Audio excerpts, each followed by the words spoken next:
여러분 안녕하세요. 한국기술고시학원의 1타 강사 송명근 교수입니다. 노량진에서 지금 7년째 화공기사랑 화공직 9, 7급, 5급 강의를 하고 있는데요. 저는 학부 석사를 화학공학과 졸업하고 그 다음에 2년 동안 키스트에서 위촉 연구원으로 있었어요. 그리고 나서 대기업인 한국 GM 대우자동차죠. 자동차 만드는 회사. 거기서 본사 기술연구소에서 차장까지 했었습니다. 대기업 나와서 지금 후학들을 에게 강의를 함으로써 보람을 느끼고 있어요. 지금 고등학교 1, 2, 3학년 또는 고등학교 3학년 수험생들은 화학공학과가 어떤 데인지, 그리고 뭘 배우는지, 그 다음에 진로에 대해서 많은 고민을 할 텐데, 그래서 고등학교, 특히 고3 수험생을 위한 화학공학과 입학 및 취업 진로, 즉 화학공학과에서 뭐 배우는지, 취업은 어떻게 되는지 한번 대학교에서의 화학공학과 커리큘럼 간단하게 설명하고 또 취업에 대해서 말씀을 드릴게요. 요즘은 화학공학과가 학부제로도 많은 학교에서 학부제로 운영되죠. 그래서 화학공학과 또는 화공생물공학부 또는 화학생물공학부 이런 식으로 불려지죠. 자, 그래서 입학을 하게 되면은 우리가 1학년, 2학년, 그 다음에 3학년, 4학년 동안 수업을 배우는데 선생님 강의는 어디서도 듣지 못해요. 선생님은 석사도 나오고 대기업도 다니고 그 다음에 지금 공무원 수험생 강사로이기 때문에 많은 경험을 했습니다. 자, 1학년에 들어가면 그냥 전공 필수 또는 전공 선택으로 일반 물리학, 그 다음에 일반 화학, 그 다음에 특별히 있죠? 일반 물리학, 일반 화학, 그 다음에 일반 수학 또는 대학 수학이라고 하죠. 그래서 일반 물리학 1, 2, 일반 화학 1, 2, 일반 수학 1, 2 해가지고 두 학기를 이제 배우게 되죠. 그리고 2학년에 들어오면 화공양론. 화공양론은 1학년 2학기 때 배울 수도 있어요. 그래서 화공양론은 즉 퀀터티에 대해서 논한다. 그래서 화공양론이에요. 그래서 아주 기본적인 학문입니다. 화공양론 배우고 그 다음에 공업수학 1학기, 2학기에서 1, 2 이렇게 배우고요. 그 다음에 전공 필수로는 물리화학, 그죠? 유기화학 이렇게 배웁니다. 그래서 물리학도 1, 2, 유기학도 1, 2 이렇게 배우게 되죠. 그래서 대학마다 좀 커리큘럼이 틀린데 그래도 2학년 때는 이 물리학하고 유기화학, 그다음에 화공양론 이게 필수적으로 배우게 됩니다. 그 다음 이제 3학년이 되면은 화공연력학 1, 2, 그 다음에 반응공학 1, 2, 그 다음에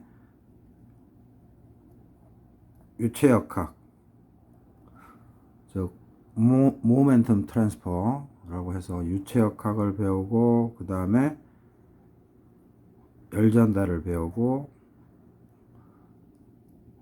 물질 전달을 배우죠.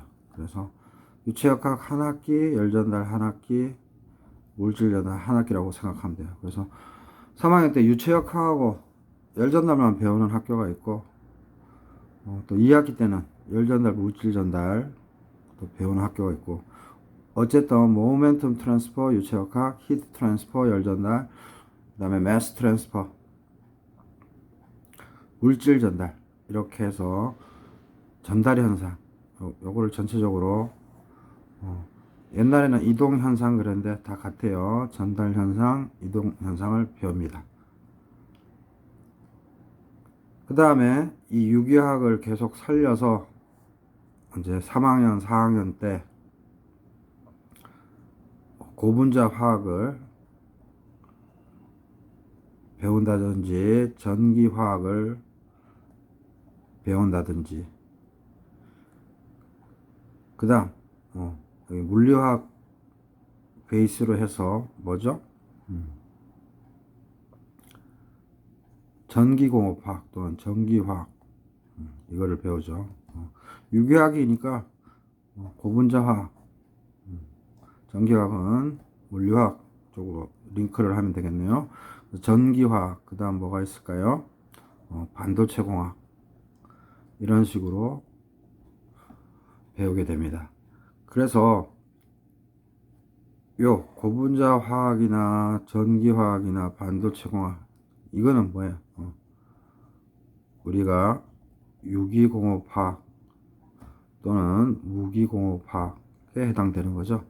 탄소가 들어가면 유기공업화학, 안 들어가면 무기공업화학이라고 하죠. 그래서 이런 베이스로 배우고 그 다음에 4학년 되면 공정 제어나 공장 설계, 공정 다음 공장이 되겠죠. 이런 식으로 원래는 이게 전공 필수여야 되는데 4학년 1학기 때 전공 선택인 거죠. 요렇게 큰 카테고리로 나눌 수 있어요. 그래서 조금 더 선생님이 편하게 말씀드리면 1학년 때 일반 물리학, 일반 화학, 일반 수학, 그 다음에 2학년 때는 양론, 그 다음에 공업수학, 물리화학, 유기화학 배운다. 그 다음에 3학년 때는 화공연력학, 반응공학, 그 다음에 유체역학, 열전달, 물질전달 이걸 다 합쳐서 뭐예요? 여기도 전달현상이라고 써놨지만 전달현상 이렇게 배웁니다. 그래서 화공연력학, 반응공학, 전달현상. 그리고 여기서 일반화학이라고 했는데 7급에서는 뭐예요? 화학개론이라고 해서 조금 심화돼서 시험에 나오죠. 그래서 화학개론은 혼자서 틈틈이 해야 되는 과목이에요. 그래서 화공직 7급은 화공연력학, 반응공학, 전달현상, 화학개론 4과목을 시험 쳐요. 4과목을. 그 대신에 화공기사는 뭐예요?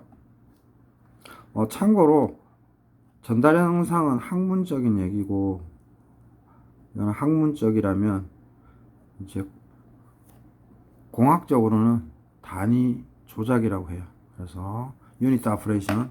그래서 전달 현상이 단위 조작이라고 이해하시면 돼요. 그래서 화공기사는 예전에는 5과목 쳤고 최근에는 4과목으로 통폐합됐는데 딴 거 없어요. 화공기사는 뭐예요? 화공연력학, 반응공학, 단위 조작. 화공양론은 기본적으로 들어가죠. 단위 조작. 그냥 베이스입니다, 이거는. 그래서 단위 조작 및 화공 양론으로 나오는데 이제 최근에는 단위 공정 관리라고 하는데 일단 학문의 이름으로 얘기하면 화공 연력학, 반응공학, 단위 조작. 그 다음에 뭐예요? 이 공정 제어. 공정 제어. 그 다음에 쌤이 얘기했던 유기공업화학, 무기공업화학. 이걸 줄여서 공업화학이라고 합니다. 이렇게 해서 화공기사 뭐예요? 4과목을 치는 거예요. 그리고 그래서 대부분 3학년 때까지 피크로 배우고 그 다음에 4학년 때 공정 제어를 배우는 거예요. 그래서 다시 한번 쉽게 정리하면 여러분들은 4학년 과정 마치면서 화공기사를 따고 취업하시는 게 참 좋겠죠. 그래서 지금은 4과목으로 바뀌었지만 5과목으로 정리하면 화공연력학, 그 다음에 반응공학, 그 다음 단위 조작 및 화공양론, 단위 조작 및 화공양론, 그 다음에 공업화학, 공업화학은 막 유기공업화학, 무기공업화학, 유기화학, 무기화학 막 짬뽕이에요. 공업화학, 그 다음에 공정제어, 지금은 화공 계측제어로 바뀌었는데 이 5개를 준비해야 됩니다. 화공기사는. 그래서 화공직 공무원 9급이나 7급을 따실 때는 이 화공기사가 이제 가산점이 5점이 부여되고, 화공직 공무원 5급일 때는 가산점 제도가 없습니다. 오케이? 그래서 9, 7급일 때만 가산점 5점을 준다. 그래서 대기업이나 중소기업 취직용으로 화공기사를 준비하시는 분이 있는가 하면 이제 9, 7급을 따기 위해서 가산점 5점을 확보하기 위해서 화공기사를 따서 9급, 7급에 도전하는 분, 그 다음에 5급에 도전하는 분이 있습니다. 마찬가지로 뭐예요? 공사공단, 즉 공기업을 준비하시는 분들도 이제 화공기사를 따게 되죠. 그래서 이렇게 지금 말씀드린 거는 화공기사 따고 화공직 9, 7급 또는 5급으로 가는 방향을 설명한 거고, 그냥 일반 취업체, 일반 기업체에 취직하실 분들은 이 커리큘럼에 따라 이제 화공기사 정도 따고 공기업이나 일반 기업체에 노크를 하시면 되겠죠. 그래서 그 화공과를 졸업하면 공무원이 되면 아무래도 관료로서 기업체를 관리하고 뭐 개발 연구하는 거고, 일반 기업체를 가면 실제로 뭐 석박사를 해서 스터디, 즉 연구소에서 연구하시는 분들이 있고, 아니면은 실제 생산 라인이나 아니면 어떤 뭐 데스크에 앉아서 어떤 전체적인 플랜을 짠다든지, 즉 계획을 한다든지, 어떤 기술적인 엔지니어로서 뭐 정유회사 같은 데 가면 그런 일을 많이 하죠. 아니면은 대기업 연구소에 들어가서 연구를 한다든지. 그래서 화학공학과를 나오면 무지 갈 곳이 많습니다. 그래서 여러분들이 공무원의 길을 갈 건지 아니면 기업체의 길을 갈 건지는 좀 시간을 두고 고민하면서 결정하시면 됩니다. 그래서 지금 고등학생들, 고등학교 3학년 수험생을 타겟으로 해서 쭉 설명을 했는데요. 그래서 화공에 대한 양에 대해서, 퀀터티에 대해서 논하는 화공 양론이 기초고, 뭐 공업수학은 당연히 들어야 되고, 물리화학, 유기화학 배우고, 3학년 되면 화공연력학, 반응공학, 그 다음에 유체역학, 열전달, 물질전달 3개를 합쳐서 전달현상이라고 하는데 전달현상 배우시고, 그 다음에 요즘 중요시되는 고분자화학 배우시고, 뭐 전기화학이나 반도체공학 배우시고, 그래서 물리화학에 가까운 무기공업학, 사실 가깝진 않아요. 그냥 설명상 그런 거예요. 유기화학에 가까운 유기공업학, 요거를 공업학으로 해서 여러분들이 전체적으로 공부를 하신다. 그 다음에 4학년 되면 이제 보통 공정제어를 듣고, 또는 뭐예요? 이 4학년 때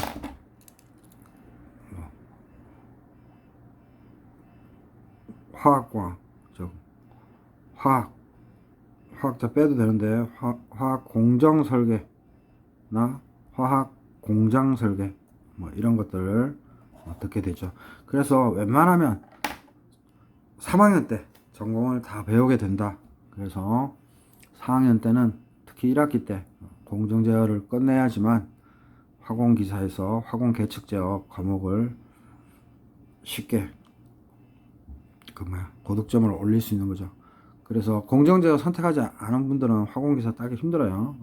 그래서 그 학원 인강을 많이 듣죠. 어쨌든 고등학생들한테 말씀드리고자 하는 거는 이런 과목들이 있다. 그래서 공무원으로 가는 길과 공기업, 그 다음에 대기업으로 가는 길이 있는데, 자기의 역량에 따라서 석사가 안 났어도 어떤 연구소에서 일할 수 있고, 또 그리고 대부분 어떤 플랜트나 어떤 매니지먼트 관련된 생산 관련된 어떤 관리 파트에서 뭐 기획을 한다든지 아니면 실제로 품질 관리를 한다든지 생산 관리를 한다든지 그런 일들을 합니다. 그래서 수혜님도 화학공학과 나왔지만 자동차 회사에 갈 수도 있고요. 삼성전자에 갈 수도 있는 거고, 당연히 삼성 반도체, 그리고 정유회사에 갈 수도 있는 거고, 그래서 어떤 취업의 폭이 넓다는 거, 그렇게 이해하시고, 선생님이 모든 것을 다 지금 설명 못 했는데, 관심이 많은 분은, 유튜브 채널 1타 화공 보시고, 그 다음에 네이버 카페 1타 화공, 네이버 밴드 1타 화공, 특히 네이버 밴드 1타 화공에서는 저랑 밴드 개인톡을 통해서 직접 상담하고 어떤 진로에 대해서 면담을 할 수 있으니 참조하시고요. 그래서 이거는 기존에 있는 모든 화학공학과에 관련된 유튜브 그 아이템 내용들이 좀 부실한 것 같아서 제가 대학원도 나오고 키스트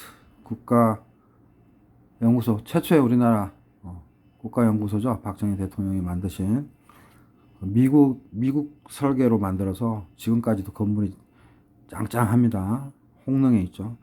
그리고 제가 또 한국GM기술연구소 본사 연구소에서 차장까지 했으니까 선생님의 말이 거의 뭐 바이블은 아니지만 바이블이라고 생각하시면 됩니다. 그래서 화학공학과는 이렇게 배운다. 그리고 많은 진로의 기회가 있다. 그래서 순수 학문이 화학을 배운다기보다 좀 공학 쪽인데, 근데 쌤이 긴 관점에서 보면 화학을 좋아하시면 화학과 가셔도 되고 화학공학에 입문을 하셔도 큰 무리가 없을 거고, 또 공과대 나와야 그나마 좀 취업하기가 쉽죠. 그래서 선생님이 짧게 강의한 이 내용이 많은 도움이 됐으면 좋겠습니다. 자, 구독, 좋아요 부탁드리고, 우리 고등학교 수험생들은 조금 더 질문이 있으면 카페나 밴드에서 톡이나 댓글 남겨주세요. 자, 감사합니다.